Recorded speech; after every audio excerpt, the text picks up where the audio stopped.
Chinese teenagers were laughing while they disfigured their classmate. This is the new Rotten Mango summary. You know how she has like 3-hour videos? Now she has 15-minute videos. You gotta subscribe. Fire. I love this. It's so good. Cause sometimes I don't have 3 hours to watch. I only got like 20 minutes. And 20 minutes, this is perfect. I'll play the video. Bada bing, bada boom. Bada bing, bada boom. March 30th, 2015, a 911 call was placed after midnight. On the other end was a soft, weak girl's voice. She was not crying. She was not hyperventilating. She just sounded exhausted. But the message was clear. My name is Camellia. I had just been kidnapped and beaten for 5 hours by my classmates. Please help me. Damn. Police arrive at the scene. Her hair was extremely choppy, like someone had turned off the lights in the bathroom and just started lifting up strands of hair and just blindly chopping.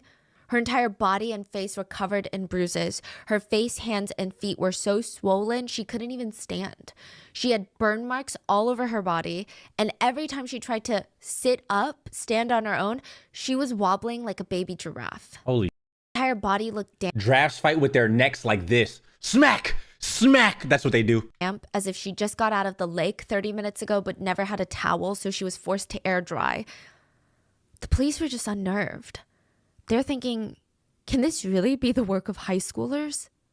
The judge presiding over this international bully case called this exact situation the Lord of the Flies situation. I never read that book. When a group of high school kids with no supervision create their own subculture and they just start creating enemies so vile, so evilly, someone takes charge, ego gets ahead of them, and they decide to torture people. Literally start hunting other kids like animals. And Oxford High School is that stranded island. Oxford High School is a private school for middle upper class families in China. It's in Roland Heights in Los Angeles. Yeah, it's in Wait, in LA? the San Gabriel Valley area. It's a well-known district, strong population of Chinese and Koreans. And it could be, in someone's opinion, that the school's main focus is not necessarily education, but rather the legal status of residency for students. The students are mostly here in the US without their parents, and they live in what's called homestays. Homestays are a huge part of the international student experience. Is it like dorms Families or what? in America, regardless of their ethnicity, they go to agencies, apply to be a homestay family. That means they will let an international student, usually middle, high schooler, come stay with them on a student visa. Dude, that's so weird. I'm gonna be honest, I would never let some kids stay in my house. Do you get like food stamps or something? Like, what's the perks of having someone like come to your house, homestaying? Do you get paid? They will give them their own room in the house. They will feed them every day. They will in turn receive an agreed upon amount by the student's family, who are usually still in their home country. It's not like a foster home where the parents are more or less responsible for the kids' well-being. Most homestay families, this is not a dig at them. It's just the way that I think the quote contract or situation is usually set up. Most of the students' parents don't want the homestay families to take on parenting roles. They just want an adult in the house, a supervisor. There's actually a name for this. The students are referred to as parachute kids because the parents from their home country will just ship them off to a new country with a parachute and hope that they land correctly. Yo, that is so All by themselves. A lot of homestay kids, they understand the purpose of being here. So they're super self-motivated. They get into great universities. They become a very strong contributing member of society here. Whereas other parachute kids, the other extreme, they end up in schools only to hang out with other rich parachute kids. They never learn English. They create their own mini societies in the school. They Yikes. drive around in Mercedes, no curfew, no rules, no parents. They stay out past 2 a.m. on school nights, spend their time at Hey, karaoke the homestays need to start whooping some ass. That's what I'm saying. bars, Chinese tea houses. They're drinking, they're smoking, they're spending their allowance on anything that they want that their parents pay them. Wait, how old are these kids? And they also have a tendency to try and replicate some of the bullying environment that you might see in other places. Now, most of the high schoolers at Oxford, they fall into this latter category. They have their own unsupervised society within the school. None of them have parental supervision at home. It doesn't seem like the teachers and administrators at the school are even that involved in their lives. There were 86 students.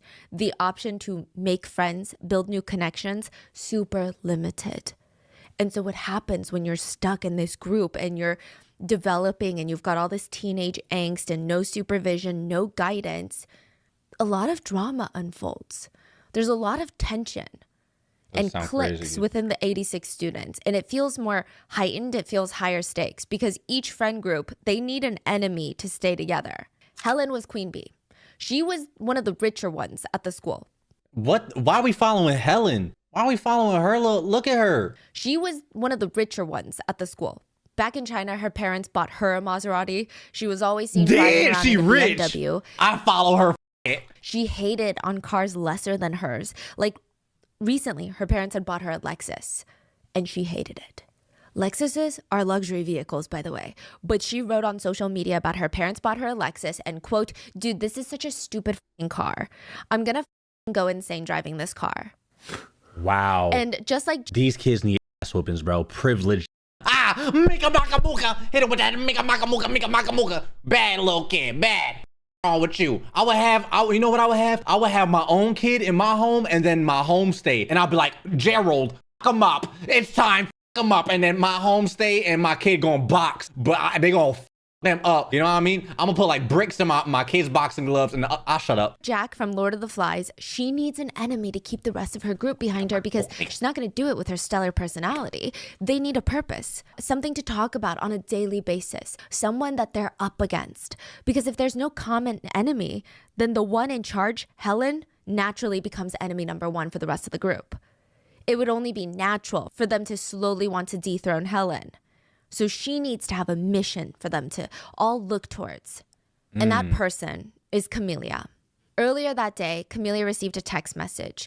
Meet me at Honey Me, the ice cream shop, to discuss things, the text said. It was from a girl named Lou, and Camellia knew Lou since they were in elementary school, so it's not like the strangest thing to receive a message from her. They knew each other. So Lou apparently changed after becoming friends with Helen and even bullied Camellia recently, or at least tried to bully her. Rude. But it would also kind of be weird for her to not show up, right? Because they're going to see each other again at school after the weekend. And she's going to wonder, why did you ignore my text message? And then it would be a whole thing. So Camellia thought, you know what? I'm just going to bite the bullet. At least she's asking to meet me in a very public place. It's an ice cream shop. The minute that they walk in through the ice cream shop doors, Camellia felt her heart drop because sitting right next to Lou with a smirk on her face is Helen and her boyfriend, John. Let me get bullied by these little... Look at it. I will whoop the out of both these little badass kids. Smile, and they wave at Camellia. It's different, dude. Camellia did not have time to think about her options. Camellia sat there trying to just stare at her lap, thinking of all the excuses she could try to use to leave. But Helen's already on her phone calling her friends one by one. Wow. In front of Camellia, asking them to come to the ice cream shop. Her best friend Coco was the first to pick up, and she smirked when she heard Helen was with Camellia, and she stated over the phone, I'll be there in a minute. In total, there were 12 of them. They're all ganging up on her, bro? Helen, her boyfriend, and 10 of Helen's little minions, including her right-hand wing woman, Coco. Camellia thought, okay, now there's no point of trying to make it less awkward. It feels like life or death. She just needs to get out of here. Jeez. She gets up to leave, but before she can, she feels this cold hand on her arm. What are you doing? We have a full day planned ahead of us. Helen puts her arm around Camellia and guides her to the cars outside. They're gonna take a quick visit to the park, Roland Heights Park. Yo. Camellia tries to fight back and verbally says no, but they're basically kidnapping her. Jesus. They arrive at the park at 7 p.m. Most families made it back home. My mama said if I get kidnapped, I got myself, so I just... That's the moment. But once I feel something on my shoulder, I'm myself, I'm smearing on everybody. Everybody getting a piece of this. In this setting, they choose a very remote area. They drag Camellia out of the car, throw her onto the floor, and they make the next 5 hours a living hell. They throw ice cream on the ground. Clean it up. They start smearing it with their stilettos. Use your hands. If she misses a spot, a high-heeled shoe would lift up from the ground and smash into her rib. One of the high schoolers took Camellia's phone and started smashing it into pieces in front of her on the ground, stomping her heels into it. Another girl kicked her in the back of the knees so that she was kneeling in front of them. And Helen laughed. But of course, in the beginning, Helen didn't even lift a finger. She just stood there, arms folded across her chest, literally like Queen of the Flies, instructing her little minions where to beat, where to punch, where to kick. Wow. Coco's standing a little bit behind Helen, smoking a cigarette. I mean, these two girls, they genuinely think that they're in some sort of gangster movie. I will have my sister come down in a park and start whooping. I'm talking, bro, if I witnessed any of that, I'm a little boyfriend up, and my sister gonna be whooping. Get in the line. She about to start throwing hands. Make a maka. We running bets on them, dude. The torture of Camellia. Eventually, one of the girls brings Bullies over are a so giant weak. jug of cold water, and Helen nods in approval. Pour it all over Camellia. Her entire hair and body are drenched in cold water, and at this point, the sun has set and LA, it gets pretty cold at night. It's getting really chilly. I mean, of course, that's the least of Camellia's worries, but just to give you more context on how miserable this experience is. This is Helen sees bro. Camellia holding on to herself, shivering. She says, "Someone take off her clothes." Coco straightened her shoulders and said, "I'll do it." She asked two of the other girls to hold Camellia's arms while she was kneeling on the ground, and Coco forced all of her wet clothes off of her. So now Camellia is kneeling in the cold, completely nude, in a public park. What is the reason, Up until this point, actually, till the very freaking end, Camellia never once showed weakness. She never begged for them to stop. She just stared dead into their souls. And perhaps Helen thought getting her completely naked in public was going to degrade her to a new bottom, a new low, where she would finally submit and beg or cry. But it didn't work. Camellia never gave in. So Coco removed the cigarette from her mouth, stared at it, smirked, walked over to naked Camellia, and started burning it all over her chest and her nipples. Yo. She would hold it in place, waiting for Camellia to scream or cry. But she would not. Camellia's gangster. What the talking about, bro? She's strong as, I'm gonna be honest with you. I'm screaming like a respectfully, dude. I'm a bit like my hand touched a stove once or a flat iron. When my sister had a flat iron, she was flat ironing her hair. I touched it and then I snitched to my mama because I was crying. I was like, "Mama, my hand burn." So that dude, she going, no. Camellia gangster, dude. The girls joked, "We should take it slower so we can last longer. You know, stamina." Coco would joke, "You think you're tough, right? Eventually everyone breaks." Helen is standing there watching all of this with her arms crossed, and she's seething, just dripping with hatred, like this disgusting yearning for power that she was not getting from this. Giving her One no of the reaction, girls notices bro. that Helen is losing her patience, and in an effort to prove herself to the queen, she brings out her lighter and suggests they just light Camellia on fire. Helen smiles and nods. They try to light her hair on fire, but because these monsters, these people, had just soaked her completely in water, it doesn't work. Helen stared at all the parts. I know Camellia was talking mad too. She's like, "Oh, your lighter not working." Embarrassing. Could it be me? Could it be me? Try again. Like, I know she was talking mad too. These bitches, dude. Fucking dumbass bullies. Of Camellia's chest that were basically burned and mutilated by Coco. But it just wasn't enough. Because now Helen's thinking, you know, she could hide these behind clothes. She could wear clothes to school tomorrow and no one would know. If we can't light her hair on fire, let's just cut it all off. She turns to her boyfriend and asks him to go home to fetch a pair of scissors. He leaves, goes home to fetch a pair of scissors, brings it back. I mean, I'm truly at a loss for what kind of relationship this is. I feel like you would imagine girls like Helen would be pick-me's and only show this evil side to all the girls, but hide it from the boyfriend and act like a soft little girl in front of them. But the fact that she's showing this side to her boyfriend and he's dutifully going to grab the scissors, it's so bizarre. He comes back with the scissors and finally— Not bizarre, he's a bitch. Helen kneels down, stares at Camellia's face, and she just starts roughly chopping off all her hair, throwing it onto the dirty, sticky, ice cream melted gravel beneath Camellia, and tells her, "Eat it. I'll let you go home if you eat it all." Camellia freezes, still no tears, no begging. She goes to grab a fistful of hair with her hands, but they stop her. And Helen says, "With your mouth. Like a dog." The other girls take that as a cue to smash Camellia's face into the ground, making her eat her own hair along with sand. She's still unclothed, soaking wet, with burn marks, bruises all over her body. And when they're done, they made her drop them all off. When Helen was arrested, she looked really bored. She looked really arrogant, like it's not that big of a deal. All she has to do is pay a fine or pay the victim some money, shut them I hope she get life in prison. Fuck this bitch. Up, be on their merry way. So why are all these cops pretending to like go through these motions? The minute that she stepped into that courtroom, she's smirking, she's giggling, she's making like sexy eyes at her boyfriend John. She is not taking any— Look at him. Can you see him? Look at his ugly right here with this Justin Bieber swoop. I grab it, rip it around my sister, make a maca mocha, I make a maca mocha. Any of this seriously. She is Both not ugly. afraid. She just has this cocky expression on her face that a lot of people describe as wanting to punch it off of her. Helen's attorney read her statement in court, which Helen thought was going to help her case.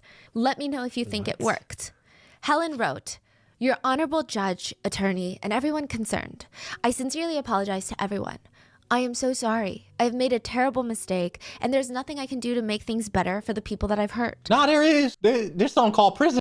You'll be there soon. I'm not a bad person. This case is about 2 days of my life. I wish I could go back in time and wake up the day before this happened and do the right thing. But I know that's impossible.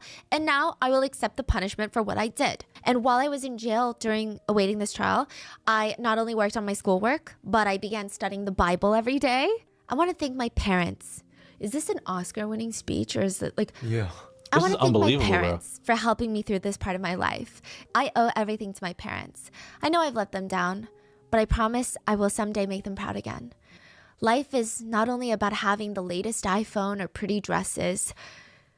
Also, when people like make a really heinous action, but they're like, let me tell you what I learned from this. You are in no teaching spot, lady. Like, you are not a motivational speaker, girl. Facts. What's going on? The whole time the attorney read her statement, Helen had her face covered with paper, so we have no idea what her expression was. Oh, she didn't read it. Oh no, her attorney read it. What the? She covered her face with paper. Wow.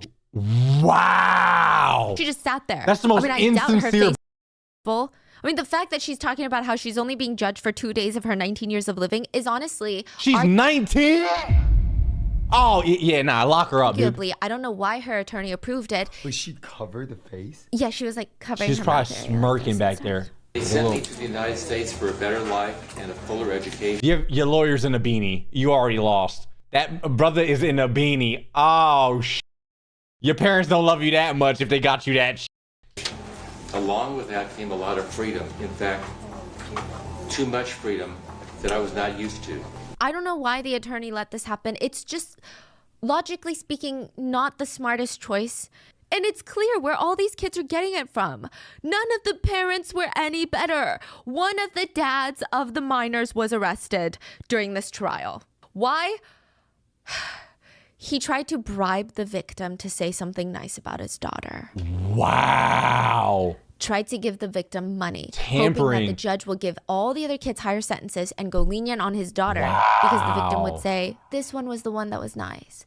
Or No, that's just a follower. That is heinous. Yo, being a bystander is arguably even worse because you had the power to stop it, but you were too and you joined in and succumbed to fucking peer pressure. You stupid.